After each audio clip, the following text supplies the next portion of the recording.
Good morning. Can everybody hear me? Is it too loud? Are you sure? So I was one of those kids, I never get up to give a speech where I don't remember Mrs. Sugarman. Okay, so Mrs. Sugarman was my 6th grade literature teacher.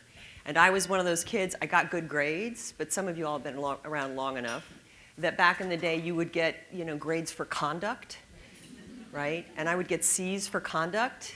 A's in the class, C's for conduct, because I had a loud voice that would carry. Everybody was talking. It wasn't just me, but they could hear me. So I remember a few years later, Mrs. Sugarman, I was in a small school, taught public speaking. And she said, because she had said to me in 6th grade, one day you will be grateful for your voice. And I can remember saying, could you just call up my mom and dad and tell them that? And she said, you will. So 2 years later, I had her as my speech teacher. And sure enough, not only was I loud, but I had a passion for talking that grew into an opportunity to not only do it in the classroom with friends, but obviously for large groups of people. And I won the state championship, and here I am today. So this is one of my passions. I want to start by saying it's a privilege and a pleasure to be in front of you all this morning. I'm going to share with you a little bit my story and why I might be here this morning with you. But I just feel like I'm at home when I'm with those who care for patients and families at the end of life. So I just met a couple coming down in the elevator, and the gentleman, they're obviously retired and they're here for fun, and the gentleman looked at me like, oh, you're going to work. I used to do that. And I said, yes, but if you knew what I got to do this morning, you'd want to go do it too. So thank you for that. So I kind of want to start with my why. So I usually say to people, I've spent 20 years in hospice and palliative care. And then when I added it up, I realized that eventually I'm going to be saying it's 30 years. And by that time, all bets are off. So I started bedside as a hospice volunteer. So my sister was born with cystic fibrosis. And that was in a time where CF kids really never made it into adulthood. We lost about 60 or 70 of her friends along the way. She did live into her late 20s. But I really, at a certain point in my life, wanted to figure out, how do I be the good big sister? How do I take care of her when her time comes? Death was not a strange thing for us. So I actually went back to school. I'm a little bit wayward in the hospice and palliative care industry. I have my master's in psychology. But I found a passion, and I found a school that allowed me to study the death and dying, like most 20-year-olds. Death and dying and chronic and terminal illness. I know you all have had that thing. Many years ago, you'd be at a cocktail party, and somebody would say, well, what do you do? And I do hospice. And they'd be like, oh, excuse me, I see somebody that I know. Right? And you'd be standing there like, okay, I'm a flight attendant. Anything but that. Now, of course, people do that thing where they say, oh my gosh, that's so noble. And I have to correct them because I'm not bedside touching patients anymore. I say, yes, what the caregivers do is noble, and my work is to support them in their efforts. But I actually ended up writing my thesis on care for the caregivers, the role of the psychologist in hospice care. That is my passion. That is my why. How do we keep the best of the best bedside for a lifetime? How do we keep those of you who lead those who are doing that work in this field? And it's why I'm going to talk to you about resiliency. So throughout my professional career, it was really training and development.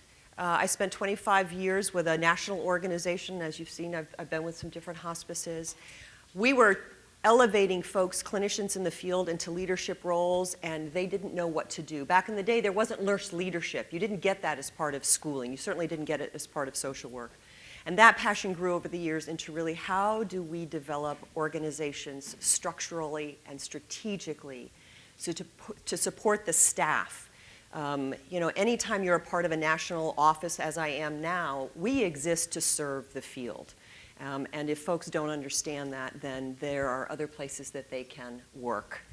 Because how many of you all remember that article about 5 years ago from a palliative care nurse about the top 5 regrets of the dying, right? No surprise to any of us who've been in this work. For those of you who didn't read it, she pointed out number 1 was, I didn't live a life that was true to myself. I did it based on the expectation of others.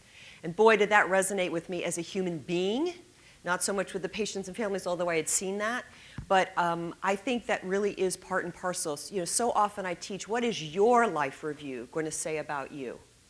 because what you do matters and who you are matters in this life as well. And when you're giving it all for your work and there's none left for you and your personal and professional life, if we cannot work on creating a reservoir of resilience so that you all can do this, then we've really kind of missed the boat. We have the view of the end of life, from the end of life long before others usually do. I also want to say very, very clearly, I am not the expert on this. This is my passion. I've done a great deal of study. I am thrilled to be a part of an organization now where our focus is on staff experience, employee experience, to the same extent that we're looking at patient and family experience. There's a book out written by some authors in Dallas, Texas, and it says patients come second.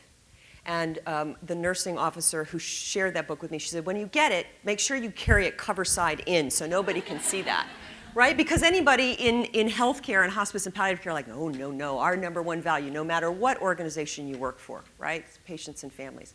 But the reality is if we don't take care of staff, there is no one to take care of the patients and families. And so I get to come full circle with my why and my passion in my role. But again, I'm not the expert. Right? I am a fellow, person on the path of my own journey to figure out how to do this in my own life as someone who was raised and continues to be a consummate caregiver. We got to have some fun.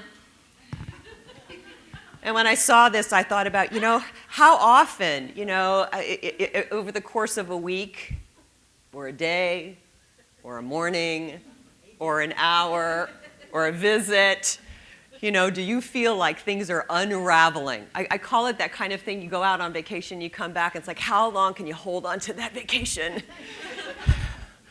So I'm going to talk a little bit about stress. I've been teaching about stress management and care for caregivers, and now this whole idea of resiliency and mindfulness and I'm an executive coach. I do mindfulness-based trainings.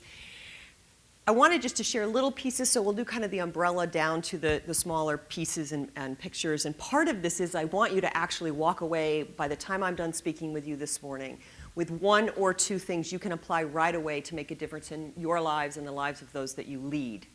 So, back in the day, the mind-body connection, 25 years ago, people were like, oh, that's strange, that's not real, it's kind of woo-woo. Now we get it. We know it. It's not a surprise. And the statistics show it. 5 out of the 6 leading causes of death, stress is a factor. What surprised me a little is that 75 to 90% of all doctor visits are for stress-related illnesses, right? And I think this is a part of our culture. We're coming to understand this more. Last but not least, job stress, not children. Job stress is the leading cause of stress for adults. Now, I want you to imagine for a minute that this is a statistic that's specific to all people in all roles, in all jobs across the United States. People working at shops or stores. This is not specific to healthcare or hospice care. So imagine how much more true for us that is. And we get what I call the double whammy. Now, we could talk about compassion fatigue and burnout, and there are experts out there for a week or a month. I'm going to give you the highlights of what I've learned and what I think is important. We get the double whammy of burnout and compassion fatigue. So we were developing some programs for both physicians and nurses at UT Southwestern Medical Center. We have 17,000 employees in that organization, academic medical institution, 3 hospitals, 200 clinics. So burnout is really that frustration and that sense of being ineffective that is related to your workplace and tends to be based on business-related items like not enough support, not enough staff. Anybody can say EMR and documentation, okay? It's those things that can frustrate you. Oh, see, I'm not alone. It's a frustration with system issues, okay? And what's important to know about burnout is that you can take another job or you can take a vacation and your burnout can be mitigated. And you can come back fresh and ready to go and able to deal with whatever it was that was causing those issues, okay? Compassion fatigue is specific to caregivers. Compassion fatigue is where we lose our ability to be compassionate and empathetic to those that we care for. And Charles Figley, who's kind of like the seminal author in all of this, says, the irony is the better that you are at this caregiving job, the greater the chance that you're going to experience compassion fatigue. So it's kind of this never-ending cycle. And what I think is so interesting about the title is it is this sense of fatigue. How many of you all have ever experienced compassion fatigue? How many of you ever left a job because of it? So years ago, I was a kind of an outpatient therapist at a community mental health organization. And I had a case where we had a kid in a horribly, horribly dysfunctional home. We had to go through the court system to get him out. We get him out. We get him into a foster care home, which was extraordinary. It took 3 or 4 months to get him to not act out inappropriately. But with the right love and the right home conditions, he kind of grew, and he became the leader in this home. And he was welcoming the other kids, and he became the helper. He was extraordinary. He just needed the right environment. But he did so well in that environment that at the end of the year, the courts put him back. And we tried to deal with things in his home, but his mother, what was happening in the home with this boy had happened in the mother's home. It was intergenerational for any of you with the psychosocial backgrounds. So I can remember coming home one night, and we're going to talk a little bit about ritual. I came home that night, was married at the time, in a 2-story house, and I remember walking upstairs, and I kind of had this ritual: walk upstairs, take off my work clothes, put on my comfy clothes, go downstairs, get something to eat, right? And my husband at the time would work nights, and he would come home later. All I remember from that night was going upstairs, turning on the TV, seeing what might be on the news, and then the click in the door as he was turning his key to enter the house. I literally had not moved from my seat on the end of the bed. I had not gotten out of my clothes. I had not gone downstairs to, get dinner. I had not gone to the bathroom. I had zoned out in front of the TV. And I knew I was in trouble. And what I now know, and why I speak about it, is it was compassion fatigue. I had nothing left to give. I was an empty cup. And all that I had put out there, I had not figured out how to put it back in. I hadn't figured out balance, and we're going to talk about that this morning. I did leave that job. I went back to school. I mean, you can come back from this. But if you do not have the right coping skills and tools, you can be in real trouble. And as caregivers, we don't want to lose that ability to be compassionate. And I'm going to challenge you to learn how to be compassionate to yourself first so that you then have stuff for other people. So just to kind of take this all the way home in terms of the importance of this for this group especially, and for those that you lead, in terms of compassion fatigue, statistics show that the highest percentage of folks with compassion fatigue professionally are nurses. How many of y'all are nurses? Raise your hand. Okay, now let's add to that, and I'm going to talk about some gender-specific stuff too. 81% of workers who suffer from compassion fatigue are women. How many of y'all are women? Okay, good. I promise I'll get to the men too. 79% of hospice workers rate having moderate to high levels of compassion fatigue. So you all are the group that is ripe for this. And I don't want that to be the case. So what contributes to this? So Anne Milligan wrote about this, and I love it. Look at this list for a minute and decide what really speaks to you about this. Because we're going to drill down into how do we make this difference for you so that you can go do, you can develop your own reservoir of resiliency. And I'm actually going to ask you to create a plan. So I think there are a couple of things for me. Becoming addicted to stress, you get on that high, and we're going to talk about how that can happen with the amygdala and how you just do not know how to rest. As an executive coach, I'll talk to folks who are in caregiving positions, and I'll say, I just want you to take 15 minutes of quiet for yourself. And they'll come back and they'll say, Sarah, I can't do it. I can't sit still. I don't know what to do with myself in that 15 minutes. And that's why we're going to talk about the benefits of mindfulness. I think the other piece is failing to monitor our own well-being. A lot of us are raised to be other-directed. And the reality is, without that balance, what we give to others is not going to be really, really good. So I also want to talk a little bit about the realities that you all are dealing with. I love this cartoon. Or I love this. My mother's is a 50s woman, so this is rhyming. I want to talk about the realities first, and then I'm going to talk about our friend right here.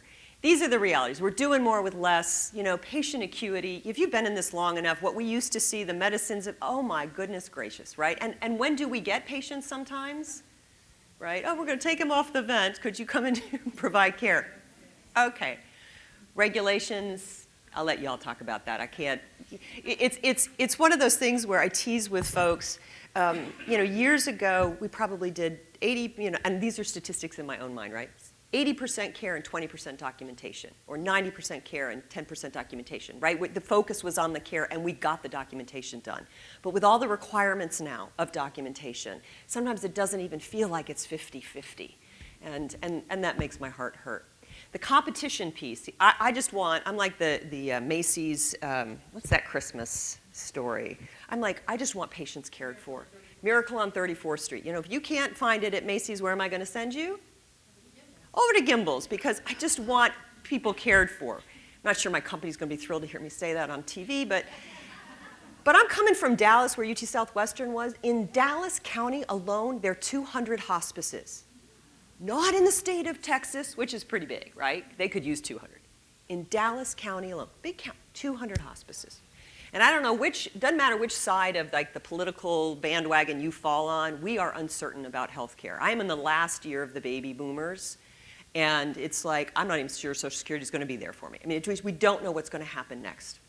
So why do I have this lovely lady there, right? So it's this whole idea that we cannot, as caregivers and leaders, walk to a bedside, walk in a home, walk in a room, walk into a team meeting without a smile on our face, right? We have to carry that mantle of leadership. We have got to find a way to keep our cups full so that we can do this, even in the midst of all of these realities. Now, one of the things that I'm going to share with you, I'm all about talking about reality. How many of you all have ever been to Disney World? How many of you all have ever been to Disney World when they had these ticket books? Thank you. Thank you, because I know at some point I'm going to give this talk, right? And everybody's going to be so much younger, and they're going to be like, I don't know what that is. So for those of you who don't know, so I grew up in South Florida. So where did we go for vacation? Get in the car, 4 hours later, you're in Disney World. So back in the day, you didn't pay one fee and go in and run crazy in the park. You had to buy these ticket books. So here was the challenge with the ticket books, right? So we'll go with my mom and dad or with my church group. And the A's were for usually like the baby rides. So Dumbo or the carousel, right? Like the C's or the D's, I can't remember, it's a little while ago, were kind of like for the educational rides, right? Hall of Presidents, which were kind of like where your mom and dad wanted you to go so you could be in the air conditioning and just sit for a little while, right? And I'd be like, oh, this is so boring. And now it's like one of my favorite things. But the magic golden ticket in the Disney ticket book was the E ticket, right? Everybody knows. Space Mountain. Pirates of the Caribbean. You are my people. The haunted house, right? Because those were the cool rides. Now, the challenge was there were only so many E tickets, right, in each of the books. And I can remember one of those things like my dad would be like, okay, we'll go buy another ticket book, right? Because you had to buy you couldn't just buy the E-tickets. You could eventually later. In my church group, it'd be like, I got 2 A's, I got a C, and I've got a D. I'll trade that for your E. And we'd be like, no. So why do I take you back to Disney World and talk to you about this? Because you all signed up for an E-ticket ride. You could be doing other things in other organizations, in another part of healthcare. We are e-ticket riders, and thank God for that.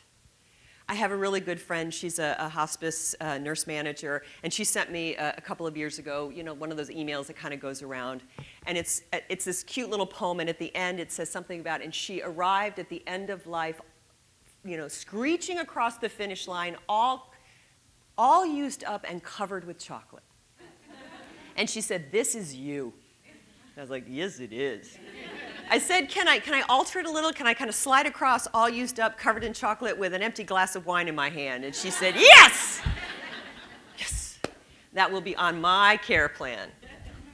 Happy hour. So I want to say that because in the midst of it being challenging and difficult and frustrating and the need for more coping skills to deal with all of the realities, we have chosen to do this meaningful work. And it makes a difference, and you make a difference. And so let's figure out how we can keep you doing it for a lifetime. So here's the really good news. You like that picture of my head? Not so much. So one of the definitions for resiliency, and there's a ton out there, is really the ability to recover from a setback, adapt well to change. Change it's a constant. It's one of my passions is doing change management. And continuing to move forward no matter what. So one of my favorite quotes of Tony Robbins is he says, the only problem most people have is they think they shouldn't have any problems. And so I'm noticing even in my new organization at Seasons, we refer to them all the time as opportunities with like a grin on our face. Oh, what an opportunity, right? It's like, you don't want to talk about a dysfunctional family. You want to talk about a family who's got a lot of needs going right now and how can we meet them, right? So problems exist. So resiliency is needed. Here's the exciting news, is that statistics and research shows that resiliency can be learned. Now, my guess is most of you all in here are pretty resilient. But based on all the things that are happening in our world, not just hospice and palliative care, sometimes we need more and better skills and tools. And that's a part of what I hope to give to you all this morning. It can be learned. You can build your resiliency muscle to look like that, not like this. The challenge really is that it's up to you. You have got to decide that you're willing to rise and rise again. And to be able to have the energy to do that, you have to invest in your own self-care, body, mind, and spirit. So what is resilience or developing resiliency? It's optimism, the ability to regulate emotions, and seeing failure as feedback. One of my favorite coaching questions is, how could I look at this differently? What could I learn from this? I don't think there really is failure. I just think there's learning and growth. I want to also be very, very clear about what I think it is not. I do not think it is suck it up and soldier on, right? We would never treat patients and families that way, and probably not our staff. This is really about honoring the realities that we're walking through, which is why I kind of pointed them out completely. It's our right to be where you are, experiencing what you're experiencing, and then ask the question, what can I do now, or what can I do next, right? Because we are human, we are holistic. It's how we treat patients and families. It's how we need to consider ourselves. So this is my resiliency model. And in case you haven't noticed, I love alliteration, right? I'm going to have fun where I can. And we're really going to talk about body, heart, and spirit. And so we're going to talk initially about reframing reality. How do I develop a reservoir of resilience? Let's look at reframing reality. Let's talk about how we receive to renew. And last but not least, how are we going to reconnect, kind of reignite to ourselves and the passion and what we're here to do. So I want you all to think as I go through this a couple of things. One, as I go through each of those R groups, I want you to think about where your greatest gap might be. But before we do that, so I'm a leadership geek. Leadership development is one of my passions. And Covey remains one of my favorites, Stephen Covey, senior as well as junior. He talks about in the 7 Habits about this kind of, he calls it an emotional bank account, right? So in a financial bank account, you've got to put money in, deposits, because withdrawals are going to go out. And the whole idea is to ensure that there's more going in than there is going out, because what happens if you don't keep that balance? You're overdrawn, right? And you're in trouble, and then you have to pay more money that you already don't have. So he talks about it in terms of an emotional bank account. I think of it as an energy bank account, right? So how do we ensure that we are putting in deposits on a regular basis, knowing withdrawals are a natural part of what we have to do as part of our role and responsibility, not just professionally, but personally too? And so we're going to talk about that, and we're going to talk about it in 2 different ways. One, the idea of prevention. What could you be doing on a regular basis to create a foundation of resiliency so that when you've got to make a withdrawal, you know you have got some energy in your energy bank? What do you do on an ongoing basis to keep your cup filled? Intervention, or what are some coping skills or strategies? What can I do in the moment when that person cuts you off in traffic and you want to shoot them or chase after them or scare them as badly as they scared you in the moment, and you know you can't do that, it's not helpful, or somebody is butted in front of you in a line that you've been waiting in and there's nothing you can do about it, right? What do we do in the moment to mitigate stressful situations? Because what we don't want to do, which we often do, is we spend $1,000 worth of energy on a 10-cent problem. If you are still mulling over the person who cut you off in traffic an hour later, you're missing the boat. You are spending some of your most precious life energy on things that you just really cannot do a whole lot about, right? So I was giving this presentation someplace else, and somebody in the audience raised their hand, and I said, yes. And she said, Sarah, you know what? That's not even the worst part. I said, well, tell me what it is. She said, it's spending $1,000 of worth of energy on the same 10-cent problem again. I said, oh, you are preaching to the choir. So let's talk about how we reframe reality. And it really is about our perceptions. And listen, I'm talking to a bunch of folks who understand, physiology much, much better than I do. So we have in our old brain, our reptilian part of our brain, this part of us that responds when we are in danger, right? Fight, flight, or freeze. And the amygdala is that part that gets almost turned on like a switch. Well, that's really great and valuable if it was, 500 years ago and you're running across the tundra from lions and tigers and bears. Oh my, right? I haven't had an elephant chase me in quite a long time. But unfortunately, what happens is that our perception of stress today, our brain cannot tell the difference between our fear response, our stress response to the guy that cut us off in traffic versus an elephant coming after us on the tundra. And the challenge is we begin to perceive things that are not life or death. And listen, who else knows life or death better than we do? Right? You know what imminent death looks like. We perceive stressful situations that are not life and death as life and death. And for me and for a lot of the folks that I work with and I coach, it's almost like that switch is turned on and we do not know how to turn it off. So when somebody says, I can't sit quietly by myself for 15 minutes, that's because that part of their brain is going 90 miles an hour. How many of you all have it where you're exhausted and you're tired, you get to the end of the day, your head gets on the pillow?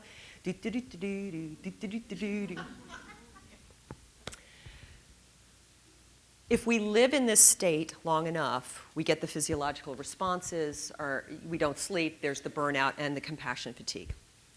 So I want to talk for a minute about the definition of suffering, because again, we're talking about the perception that you have around your stress in your life, the lens through which you see the world. And one of my favorite authors, Byron Katie, she goes by Katie, she does something called The Work.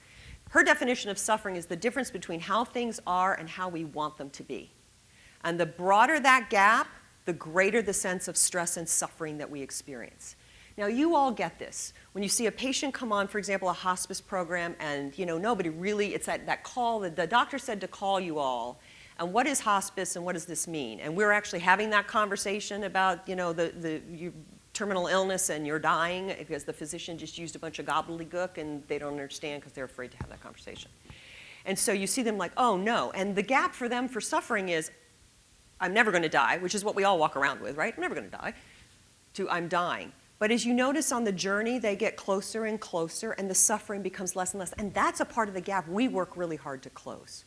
But so often, we get frustrated with things that we really cannot change, that are out of our control, but we suffer over them interminably.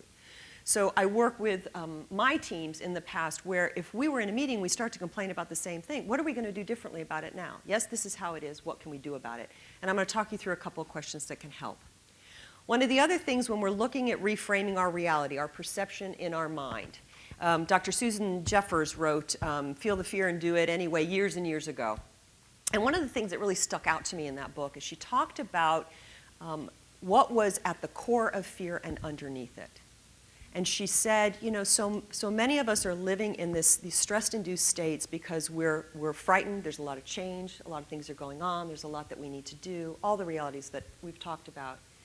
She says the question that's underneath all of that in her research she discovered was, can I handle this? And here's something I want to tell you all from the bottom of my heart. I know you can handle whatever comes because you are here in this room today. So how many of you all have been through a single life-changing, horrendous event that you never imagined as a child you would have in your adult life? How many of you all, keep your hands up, how many of you have been through 2 or 3 or 4 or 5, right? Death, illness, birth, job loss, financial issues, all sorts of things. You all can handle it. Now let's figure out what are some easy ways to make that happen. So when we talk about reframing reality in terms of prevention, listen, y'all cannot get away from what I call the standard fare, the basics. Your mind cannot work, cannot be clear. You are not free to make good decisions if you are not sleeping, if you are not eating well, and if you are not moving your body. Now, I am not saying you need to be at the gym every day for an hour and a half, 7 days a week, 365 days a year. I'm talking about a 20-minute walk outside where you move your body.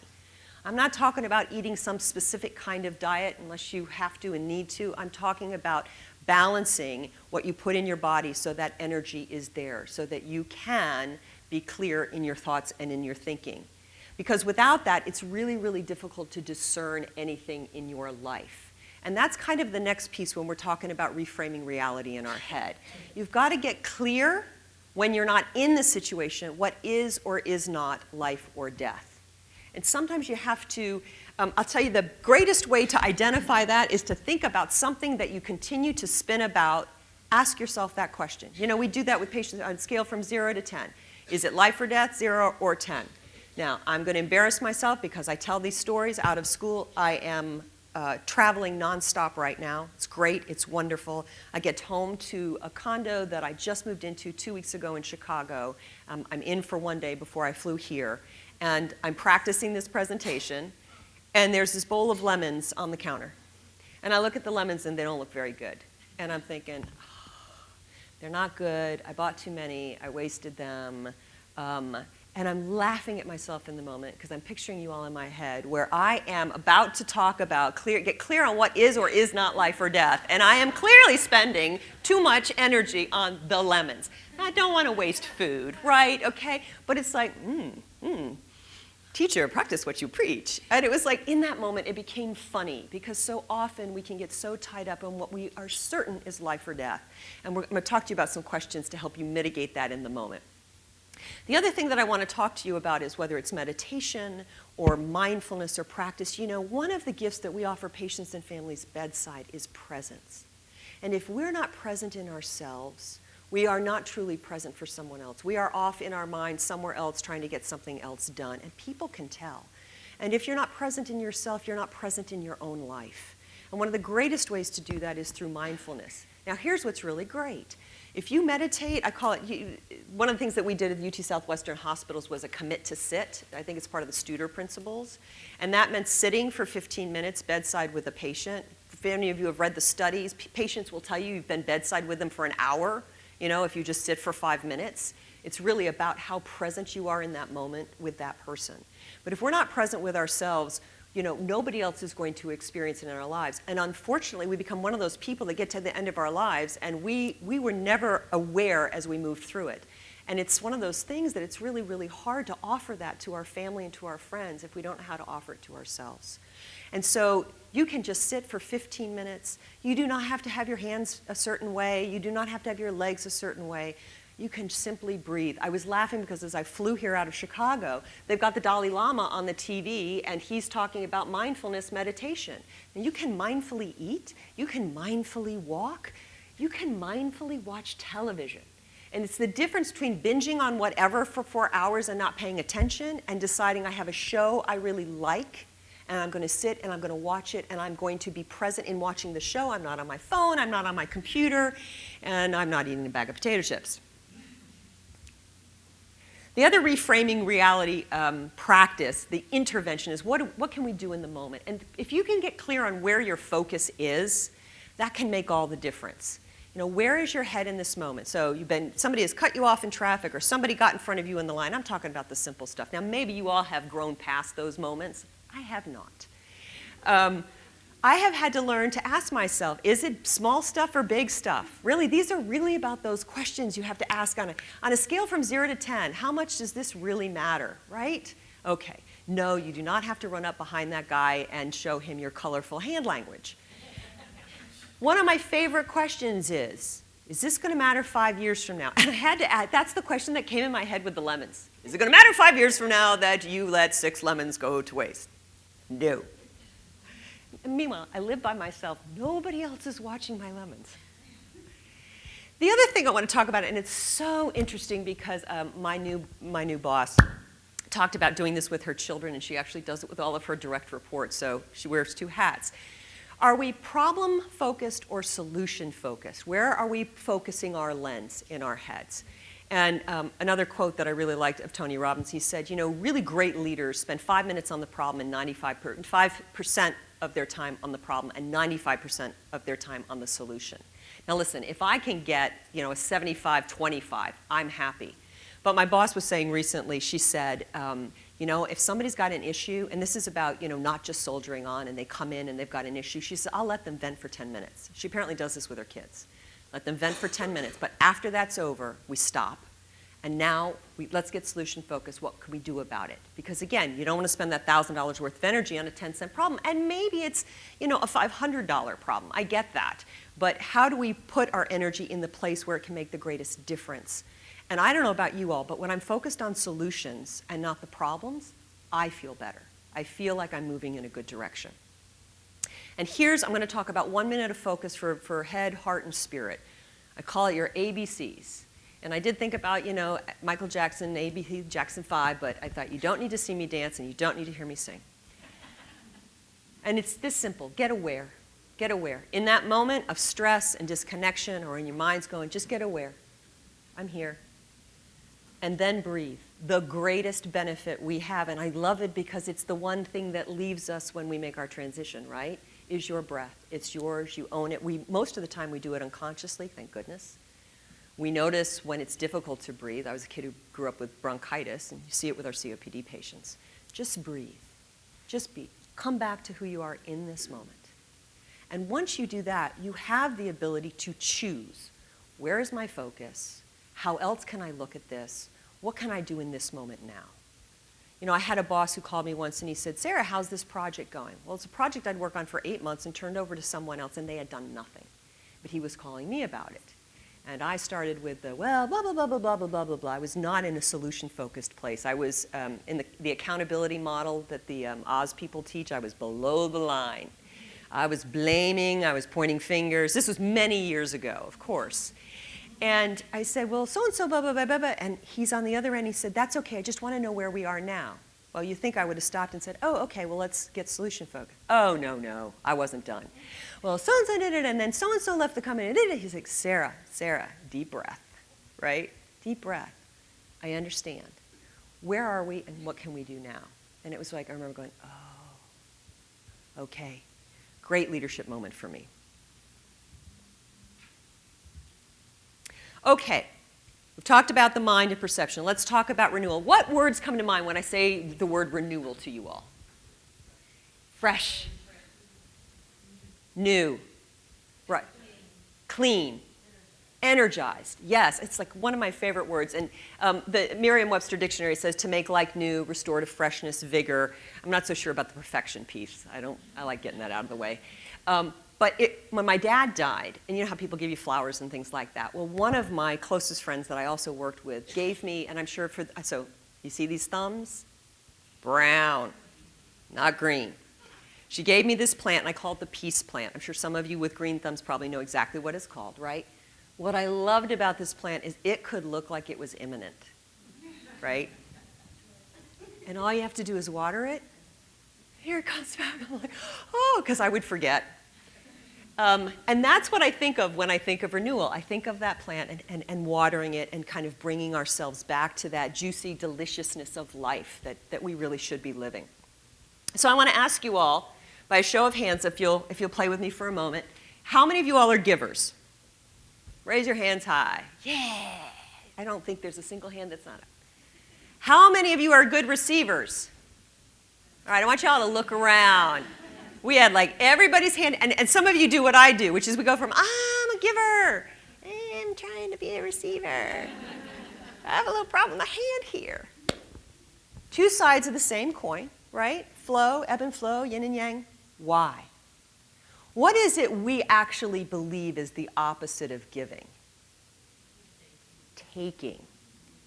And I cannot imagine a single person in this room wanting to be considered a taker. Right? But the problem is, too often we define ourselves by simply the giving And we do not understand that in order to give, we have got to learn to receive as well. And the result is we are out of balance in all of our relationships, personal and professional. So how do we learn to receive?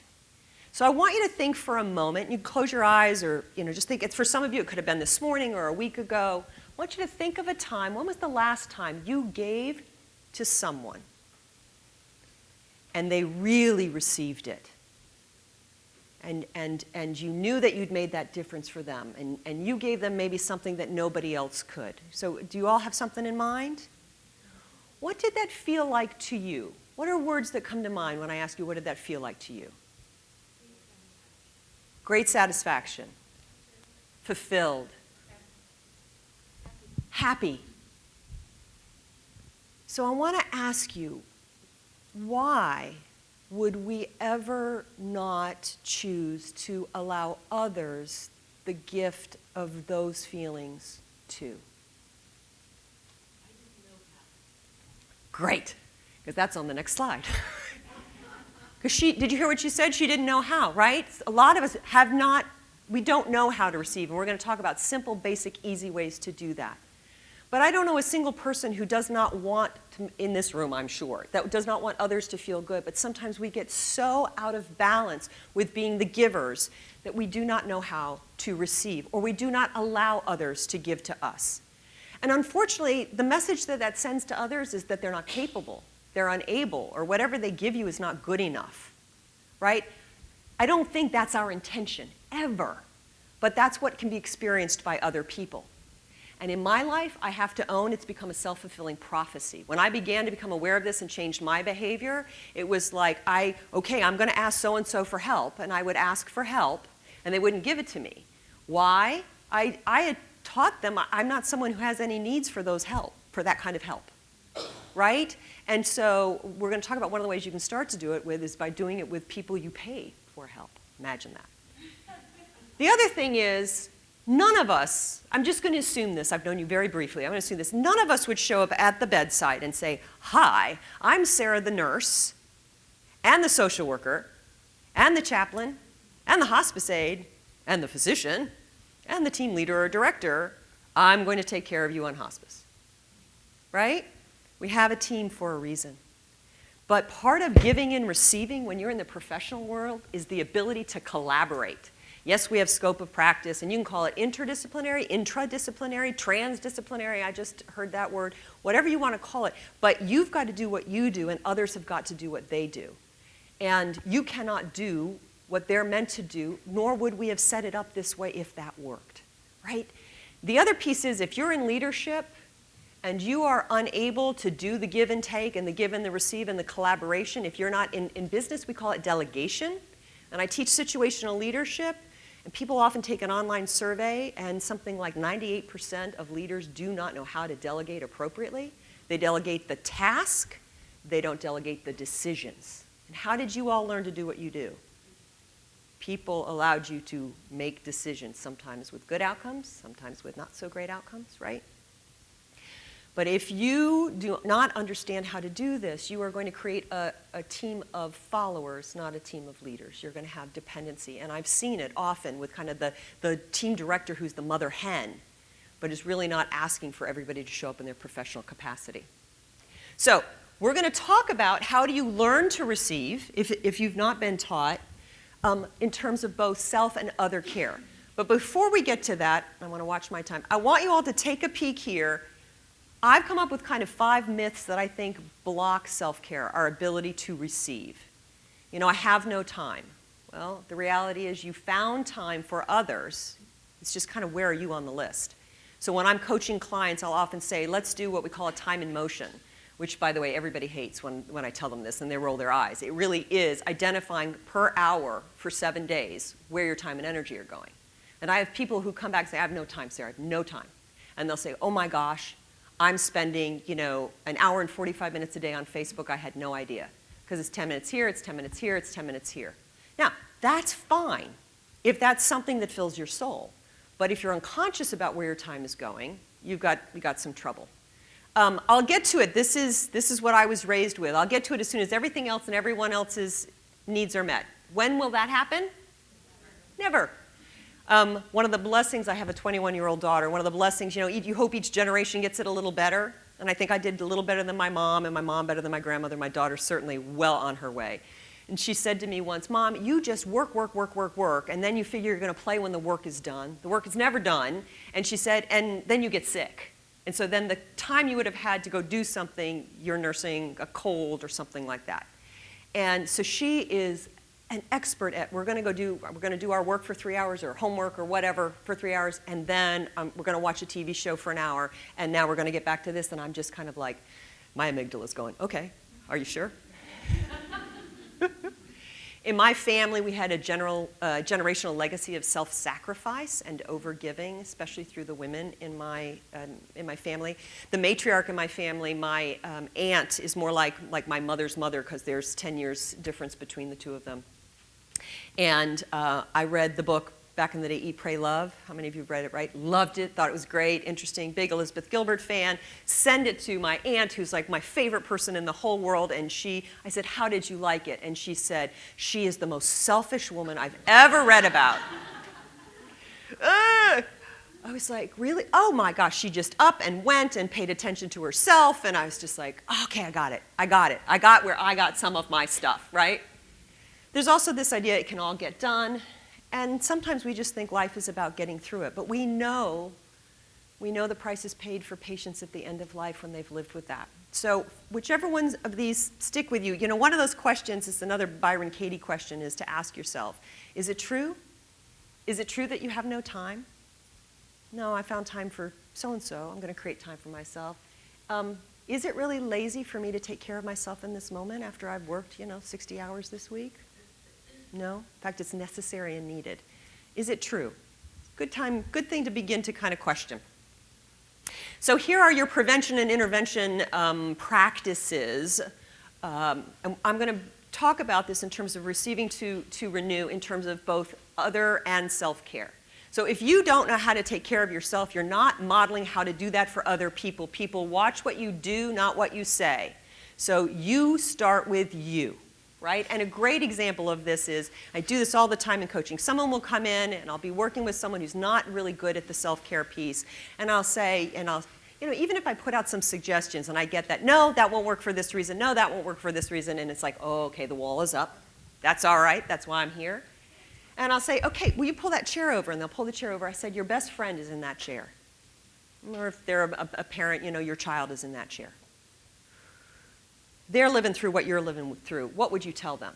Oh, well, I would tell them, do this, and you could do this, and why don't you just do this? And then I said, wow.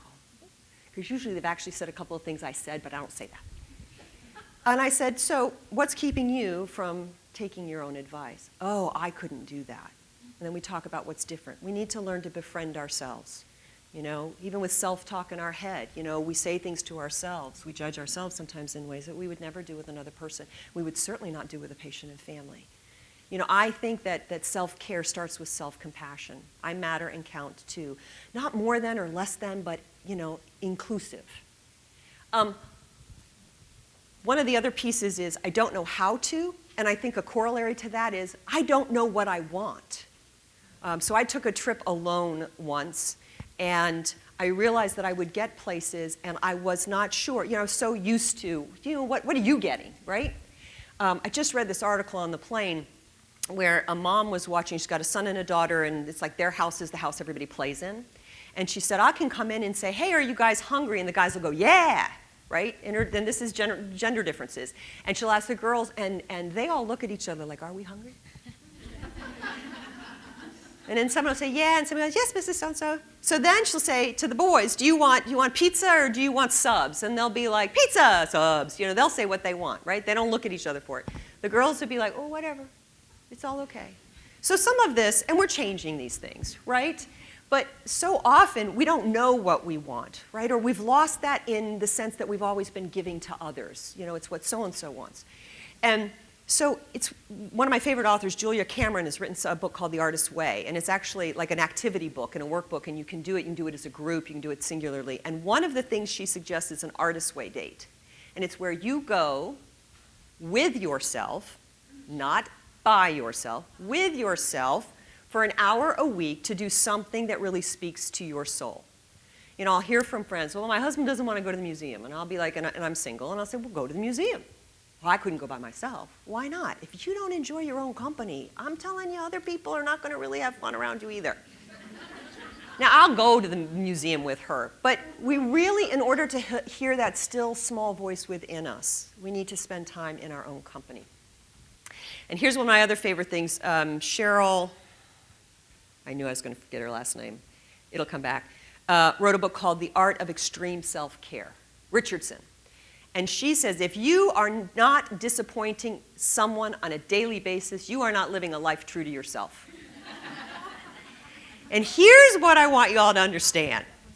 Because I was raised with a mother that was like, I heard that you lied to me about that. I'm really disappointed in you. You know, she could have beaten me 6 ways from Sunday, and I would have been happier than that disappointment word. Yes, Mom. Right? Okay. The reality is, you're disappointing people every day anyway. Right? We have this thing like, I can be all things to all people. No, you're not. And people want you to do and be different. So imagine you have the option of disappointing people and not living a life true to yourself, or have the option of disappointing people and living a life true to yourself. Which do you think makes the most sense? Okay. The other thing that I want to talk about, which is specific to women and our biochemistry, and I'll talk about the masculine part later, is that, and I learned this from John Gray on a webinar. You remember the Mars and Venus guy? Okay. So he's doing some new other stuff, and I was on one of his calls, and he talked about the fact, and it answered a question I'd had for a long time. So I'm one of those people, if I go to get my hair done, I get really relaxed. I feel really good. If I get my nails done, you see I'm a little bit high maintenance, hair, nails, and toes. I feel like, I am just like a pig in mud. It's awesome. Well, what he says is, for women, when we are cared for by other people, it triggers our, anti-stress hormone, and I have to say this right because I said OxyContin last time I said this.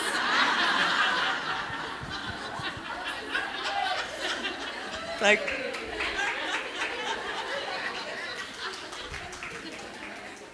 that would make us all feel good. But the oxytocin in our brain gets released. And that's why the minute somebody starts playing with my hair, they don't have to be doing my hair. I am just happy. So again, for those of us unsure about how to receive, allow others whose professions are also giving to give to us. Get your hair done or your nails done. Get reflexology for your feet. Go for a massage, whatever that might be. Because remember, that's them giving you a gift too. And sometimes we just have that experience.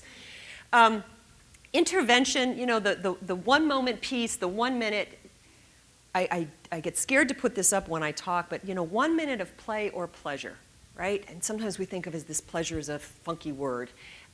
But self-care is, really, if you understand what it is, what could I do in this moment for me? Now, I'm going to give you an example that's not really 1 minute. But the 1 minute thing could be I'm leaving, one patient, or I'm going from one meeting to the next. I'm going to put on my favorite dancing song. So I was out with one of our executive directors in, where was I this week? Connecticut. And we were driving between visits, because I'm doing some shadowing in the field. And she just turned on some cool music, and it was from the 1980s, and we did what I call car dancing. Took all of 2 minutes, didn't cost anything, but something to disconnect from what was a really sad situation before we hit the next challenging situation, right? 1 minute of play or pleasure. The other way that you can do this is, so I have been traveling at different sites, and I got out of work by like 4:30 earlier this week because there was a meeting that they didn't want the newbie in on, and this program wasn't appropriate. And I knew I had to go back to the hotel and go through my emails. The workday does not end at 4:30. And I needed to do some orientation stuff. But I was feeling that thing. So I've learned to kind of key in that awareness step of and I thought, what I hear in my head, and yes, there are voices in my head, but they're good voices. What do you want? What do you need, honey? It's a gentle voice, it's very different from the old voices. No meds. And I thought, I really want an ice cream. I want an ice cream cone.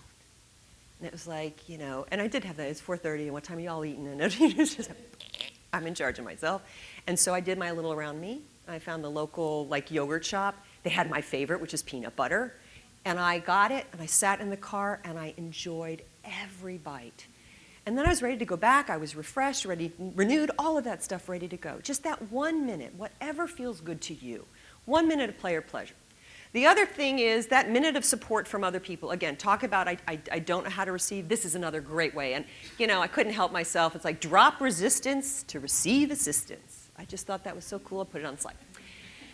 This is the best practice that I've ever come up with for myself, which is you are in the grocery store line, and the guy or the gal who is bagging your thing, can I take this out for you? Let's all practice our new response. Yes, thank you. Hey, I'd love to take you for a cup of coffee, my treat. What's our answer? Yes, thank you. I love that new skirt. Where did you get that? You don't say, I got it at Ross on half price, and we can go and I can get you one. Right? Yeah, thank you. I like it too. Right? This is really those tiny little ways. Let me open the door for you. Thank you. Absolutely. Can I help you with that? Yes. Thank you. You're going to be really uncomfortable. This is for those of you who have this issue, and I speak from experience, it's going to be really uncomfortable. And it's why we call it the broken record technique. Yes, thank you. Yes, thank you. You're gifting someone in that moment with an opportunity to give to you. And we already talked about how good that can feel. Okay. Now we're in the final stretch. We're going to talk about reconnecting to reignite. So I recently met with a gentleman. He owns a leadership development company, and he's written a couple of books, and he is writing another book, and he wanted to interview me based on my experiences in leadership.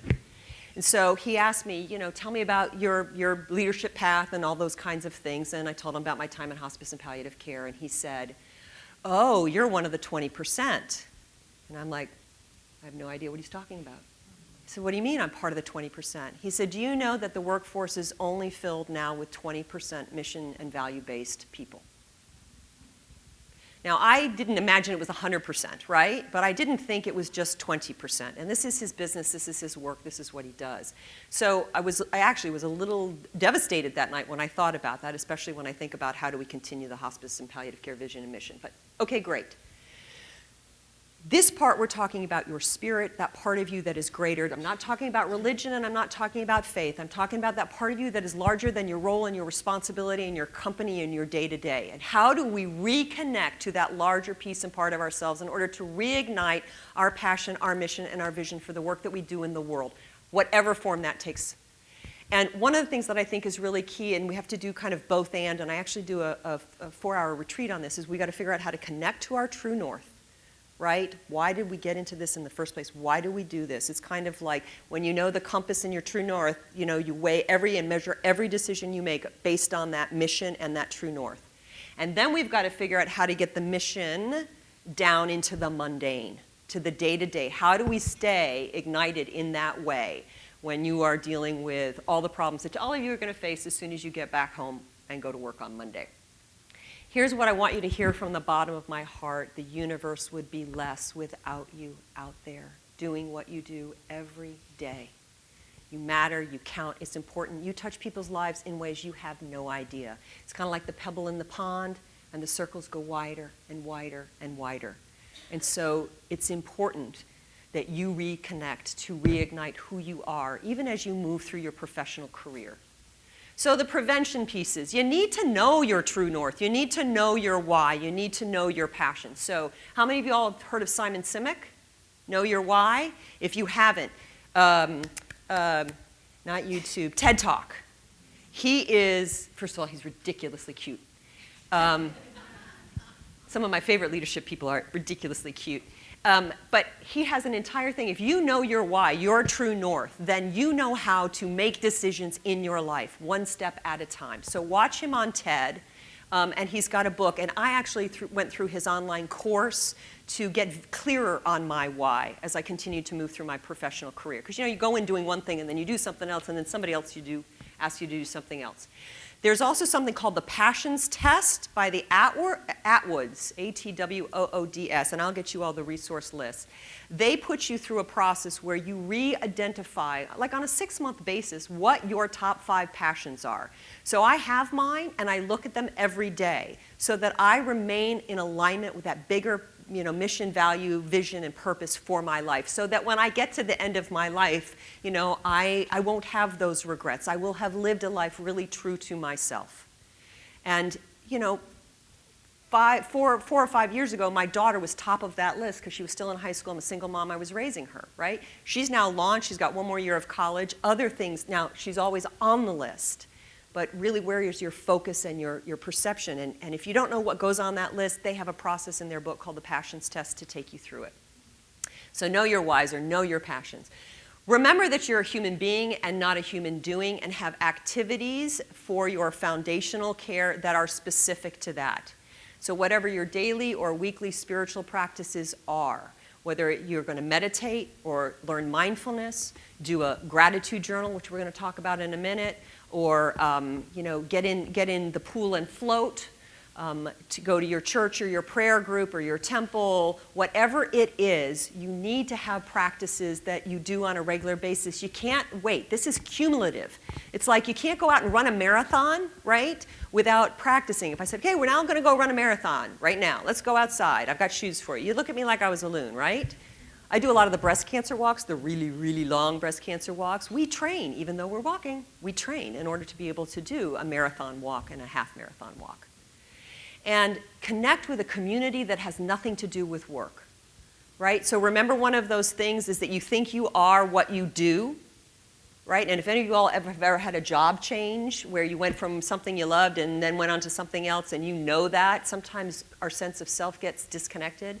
For the men in the room, men tend to really hold on to, based on their biochemistry, I am what I do. Right? And we've got to remember that we're more than what we do every day. So whether it's your community of Rotary, I'm a Rotary member and I do volunteering, or Kiwanis, or your church, or your book club, or your wine club, have a community beyond just your work situation. We used to teach folks in orientation, don't go home and tell your spouse about what you're dealing with at work. Find somebody else who's walking a similar path and have a conversation with them. It's also important to find people who don't have anything to do with what we do and go have fun and play with them, okay? Make that have larger in other communities. Interventions, 1 minute of gratitude. So that's one of those things in this moment, because listen, I have found 20 different things wrong with this condo I have moved into, and they cannot seem to get them fixed. And I was having one of those moments again where I was like, oh, please, please, please. And I thought, wait a minute. I went to Africa and volunteered. I know what poverty is. I know what it's like not to have. I thought, I have a roof over my head. I have food in the refrigerator. I am healthy. My best friend used to be in a wheelchair. I get it. And so in that moment, I've got to come back to my awareness. I've got to breathe, and I've got to go, oh my gosh. And I have air conditioning, right? Imagine when you don't have air conditioning. Right now, there's a lot of that in here. 1 minute of gratitude. It reminds me of this Facebook video that someone sent, and it's this thing where you've got a guy in a sports car, right? Really hot sports car, I don't know, hundreds of thousands of dollars. And a guy in a Hummer is looking at him like, oh, I wish I had that sports car. Have any of you guys seen this video? And then there's a guy next to the guy in the Hummer, and he's in like a nice Camry, new car, whatever, looking at the guy in the Hummer like, oh, I wish I had that car, right? And then there's a guy next to the guy in the Camry, kind of in a beat-up old car. Like, oh, I wish I had a car that like worked and looked nice. And then the next scene is kind of like a guy on a bike looking at the guy with the beat-up car going, man, I wish I had a beat-up car, right? You can kind of get the vision of this, right? And then there's a guy sitting on the bus looking with envy at the guy on the bike going, I got to ride the bus and I don't have a bike. And then there's a guy walking who's like looking at the guy in the bus stop like, whoa, I'd love to be able to get on the bus and not have to walk. And then the final scene is it kind of pans up to a guy in an apartment overlooking the guy walking, and he's in a wheelchair. And it's like, we can be frustrated with how things are, but I can tell you right now, we are all so blessed in ways we cannot even begin to imagine, and it's our job to simply remember that. I heard somebody say the definition of happiness is loving what you have, loving what is. So a minute of gratitude shifted me in that moment, because all my stuff will get fixed. It really will. It's not life or death. It's not going to matter in 5 years, and on a scale from 0 to 10, it doesn't even rank. One of the other things that you can do to reconnect, to reignite, is rituals. So I already know enough of you all have been around and known Mr. Rogers, right? What did Mr. Rogers do at the start of every show? I'm taking my jacket off, I put on my sweater, right?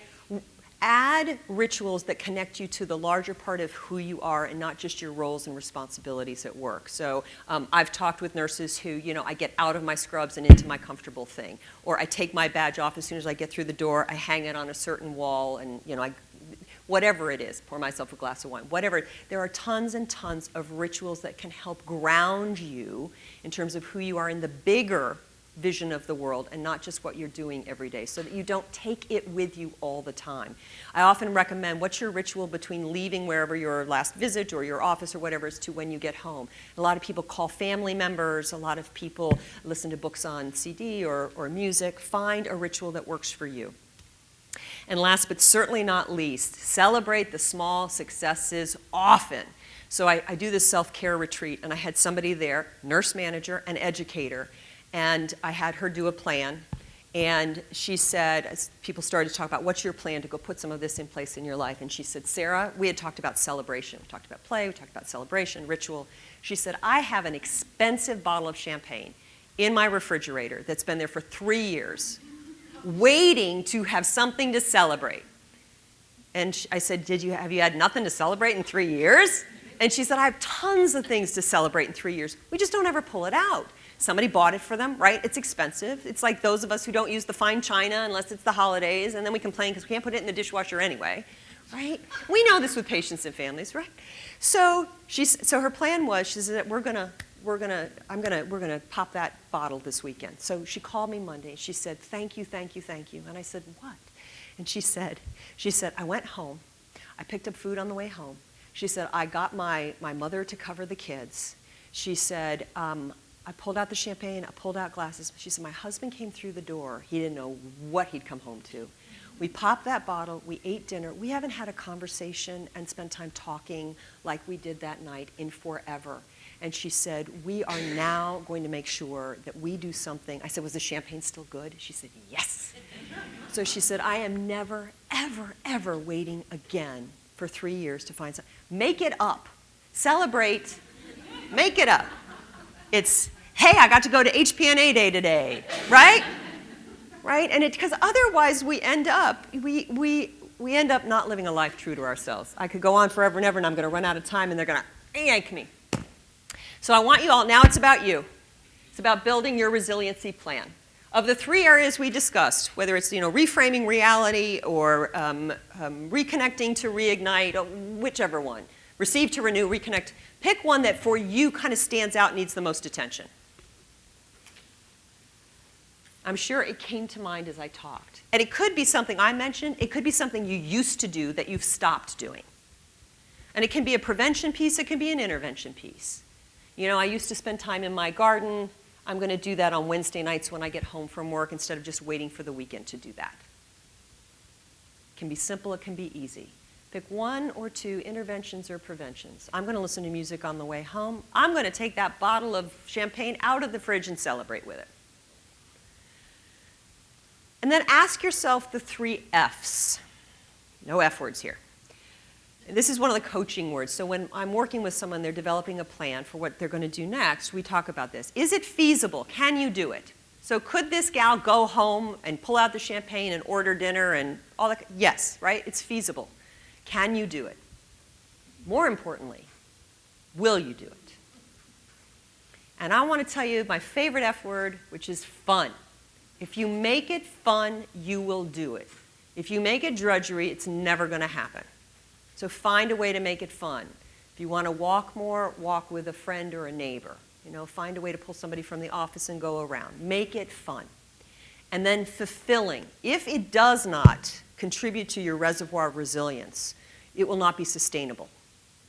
It'll be another New Year's resolution that doesn't happen. This is about ensuring that you have the energy you need to do. And then finally, the outcome question is 30 days from now, if you did this, how might your life look differently? So I can give you an example of this person who did with the champagne. I said, so what are you going to do next? The coach in me is always kind of doing that piece. So what are you going to do next? She said, we've decided that it's going to be fun family Fridays.